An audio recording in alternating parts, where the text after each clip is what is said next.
Back once again on the Citrus Today Show, and a lot of special guests in the studio from the Boys and Girls Club in Inverness, and of course Raphael and Mika join us back again.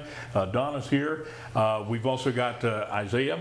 We've got Madison and Joseph on the set. We've been talking about the great program that has introduced dogs to the Boys and Girls Club over in Inverness. You have the kids read to the dogs. That has got to also play right into one of your main goals, and that's continuing education through the summer months, right? That's right. That's right. Our summer brain game. Summer brain game. Gets kids ready and still in shape for school when they go back here in August. They won't have lost anything. They'll actually have improved as a result of this, right? Yes. Yes. You got a great club in Inverness. I know because I've talked many times with the members over there and so forth. You got a waiting list right now? We do. Because of size only. Yeah. I wasn't aware of that. Yeah. Yes. That just shows the great work that they're doing at the Boys and Girls Club. What have you noticed among the kids as they're reading to Mika and the other dogs that come in? Well, I can tell you during the week there's a buzz. They know when Thursday is coming. They know the dogs are coming in. There's buzz amongst them about who's going to be chosen to get to sit and read with the dogs. So they actually look forward to it. Every Thursday morning, they're out on the field doing their physical activity, and they're waiting to see who's going to get chosen to go inside and visit with the dogs and read with the dogs. Yeah. Now, does anybody have a favorite that you like to read to? Joseph, have you got one favorite dog that you like to read to? Yes.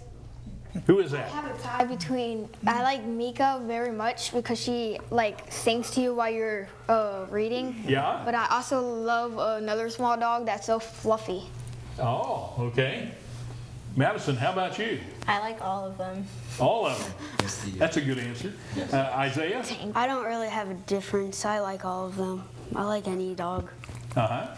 It seems to me that Mika likes all of you because she's walking from one to the other. She's exploring the studio today, which she does when she comes in and enjoys herself. She's right at home. Raphael, what are some of the things that we need to pass along to folks out there when they are talking about children and dogs? Well, number one, having a dog in a household with children does increase their learning ability. It makes them perform better in school. The statistics show that the children raised in families with dogs, they do well, they do better in school. And it makes them more responsible, especially if you give them the responsibility of being the person who cares for that pet. The feeding, the grooming, the walking, so it instills responsibility at an early age, and that carries over into an adult. So having a pet in a home is a wonderful, wonderful tool. It really is to help children get along better in future life. And these kids this age, you can train them how to be the pack leader we've talked about many times, right? Exactly. It's not about size. It's all about psychology with dogs. They don't see size. They just want to be led before affection. Affection comes after leadership. Leadership equates to love in the dog world. There is no love in the animal world. You don't see animals hugging and kissing. Right. So that's a human emotion, but we transfer that out to our pets, so we interpret it as love. But it's more of a trust factor and respect that they show for the person who guides them and leads them properly. So by teaching the children how to properly do that, it sets them up also for future leaders in their life later on. So if you can be responsible for a pet, then you can take responsibility of a group of people, responsibility for yourself, responsibility for your family. I know I've found when children are around an animal, they seem to be, in many cases, a lot calmer. Have you seen that at the Boys and Girls Club? Yes. Yes. Okay.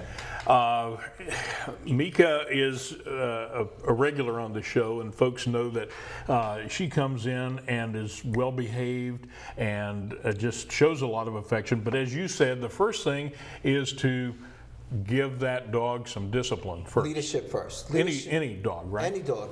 Any animal, really. Leadership is very important in the animal world. They need to be guided. Animals are not born leaders. Only human beings are born leaders. And we need to extend that onto them because they adopt us as their surrogate pack, as we speak about dogs, canines in particular. So we must give them what they need to maintain their social skills and their proper mentality balance. So leadership is what they get from pack leaders out in the wild. They're told what to do all the time, from pack leader.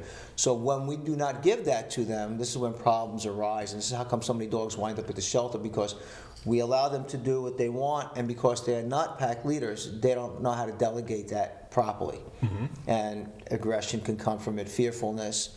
They'll run away from home.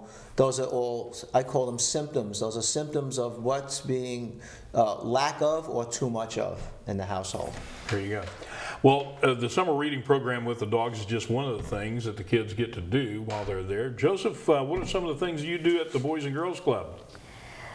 Well, we read to the dogs. We also have some clubs like the Scrabble Club. We have football, and then we just do some activities. They have like a different subject each week, and it's just fun hanging around your friends and just playing kickball, just having a nice friendly game, not being too competitive. There you go. Madison, what do you like about the Boys and Girls Club? I like how they accept you in as family. Like, you don't get mistreated. Everyone loves you for who you are. Very good. Isaiah, how about you? What do you like about the Boys and Girls Club? I like all the clubs. I like especially during the summer, because they said that they have a lot of different clubs, and I'm doing a bunch of them. And I like not only that I'm there with cousins that I know that will protect me, but I'm also there. I also know that I have friends that will protect me if anything happens. There you go. Well, again, the Inverness Boys and Girls Club is located right up on north of Popka Avenue, a little bit north of the courthouse. That's right. If folks want to come by and get more information, they can do that, right? We're at 401 North of Popka, right 401 across the North street of from Popka. Liberty Park. There you go. Well, we have run out of time. We want to thank everybody for joining us on the show today. Thank you for having us. It's always a pleasure to have you here. Mika, too. She's over here relaxed next to And her buddy. she's chilled out. That's the effect that the kids have on her as well. Yes. Again, thank you all for joining us for this edition of Citrus Today. And as always, we hope you support the Boys and Girls Organization as well as Casita Big Dog Rescue. Yes, thank you. Have a great day, everybody. This is the future.